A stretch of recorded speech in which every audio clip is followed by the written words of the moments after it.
Thanks, Jim. This is Justin Stone from EliteBaseball.tv coming to you this week from the Majestic Coaches Corner. And I know some of you already follow us on our Twitter feed, Elite_Baseball. And if you do, you'll have noticed the last couple days that we've had a dialogue going on about what I call the epidemic of American hitters.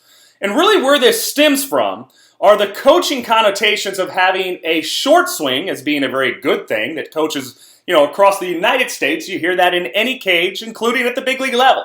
Deemed a very good thing. I want to have a short swing path through the baseball. Versus a long swing path, which is taboo. Something we're trying to coach kids away from, of having a swing that creates any length.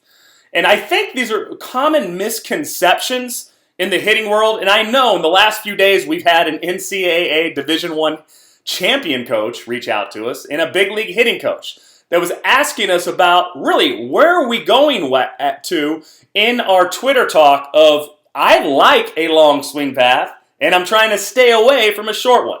Now, don't get me wrong. When you hear this talk about what really a long swing pattern is, it's still one that's in sequence. And I'll show you the difference between a long swing path that is disconnected versus one that is connected. So we are filming this today, and you'll be able to see it on Jim's website at the Youth Baseball Talk website that goes along with the podcast. Because I am going to give some visual examples of what we're talking about here today. The epidemic of American hitters, it comes from this. The short swing path that I'm talking about or referencing is one that gets from the launch position and the hands immediately cross the face and the barrel is coming very steeply downhill at a direct angle. You can almost see that looks like a 45 angle coming across my face. When this happens, bat speed is achieved very late out in front of my body and my barrel can't get on plane with the pitch until the bat crosses my midline. So this is going to put the hitter in a very narrow hitting window. But this is what is being taught around the country from cage to cage to create a short swing path that is very direct to the ball. And don't get me wrong, as an NCAA Division I coach when I was 22 and a long time ago, I was teaching the exact same thing because we are so concerned as hitting coaches about what's going on at contact. So we get very hand-centric, very hands-oriented. And I know if I just be direct, I can get inside, I can get that extension every hitting coach is looking to achieve, but what we're doing is minimizing the chances for player success. If you heard our Elite Baseball TV members blog recently, we had Andy Haynes on, that is the minor league hitting coordinator for the Chicago Cubs, said a great quote that I think is very relevant to the coaches listening to this broadcast today. He said, "Don't fault me for continuing my education."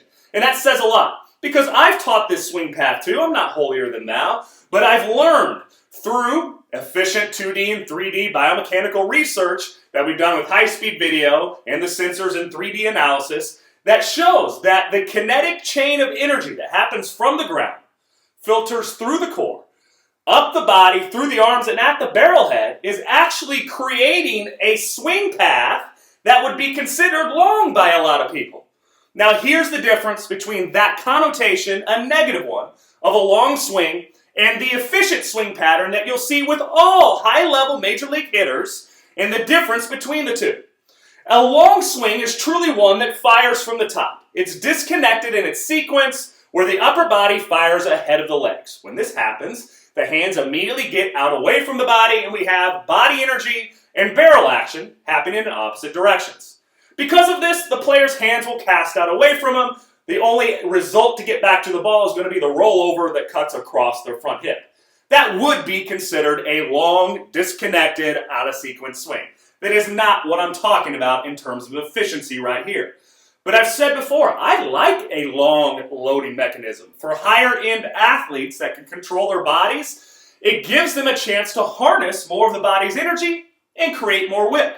But in a correct swing pattern, when I get to foot down and I have resistance up top in my scapula, you're going to see as the lower body begins to fire, the barrel is actually tipping rearward.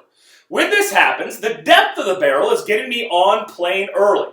We had Matt Pierce, that's a contributor to our EliteBaseball.tv site. He's from Houston. He said a month ago, very, very eloquently, about the player's barrel depth and the player getting on plane to the pitch. As a right-handed hitter, my hands or barrel are simply staying on the right side of my body throughout the turn, and this barrel is creating bat speed the length of the zone, as well as getting on and staying on plane the length of the zone too. So now I have a bat path that's creating more bat speed and allowing for greater adjustability and variance of timing. Because my barrel is simply staying in a bigger hitting window, it allows me greater errors on the front side and the back side of timing. A ball that's timed up is going to create backspin to any field that we potentially want to hit to. Here's the difference. I was doing a coach's clinic last weekend here in Chicago, and I had a coach come up to me and just show me a video, but he had it on a still photo where the player's front elbow was super high. I'm talking about the top of the head or the top of the helmet, the top of the ear. And I can say, just without even looking at the video, I said that player has a very steep starting point of their hands to the baseball. And without even looking at the video, he said, how do you know that? I said, because the only way that player can then get on plane to the pitch from this short pull the knob to the ball type swing where the hands are crossing the midline or crossing the face, you can see right now that my barrel is almost upright at a 45-degree angle. How is this barrel going to quickly get on plane to the pitch? I have to immediately tilt the barrel, get the front elbow extremely up in order to get this bat on plane to the pitch. It happens very late, and you can see why that bat speed isn't produced until out front. This is the epidemic that we've created by everybody wanting a short swing path to the ball. Guys, let's create an efficient swing pattern to the ball. I don't care about turns long, short, let's just be efficient. And how we do that is creating a bat that gets into the plane early, stays on plane, and creates bat speed the length of the zone. So if you want to teach that pattern, teach it from the ground up, allow the body to sequence its energy. You're always going to have a bat that's staying inside the ball and always getting one that's getting extension.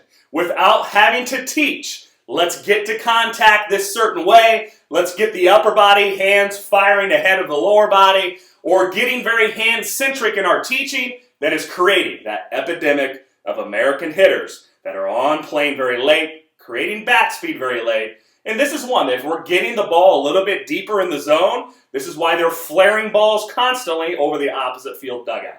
If you want to see the drills on how to create this efficient swing pattern or the 3D research backing it and going along with it, visit us at elitebaseball.tv. I'll come to you at the Majestic Coaches Corner next week. I'm Justin Stone. We'll see you on the field.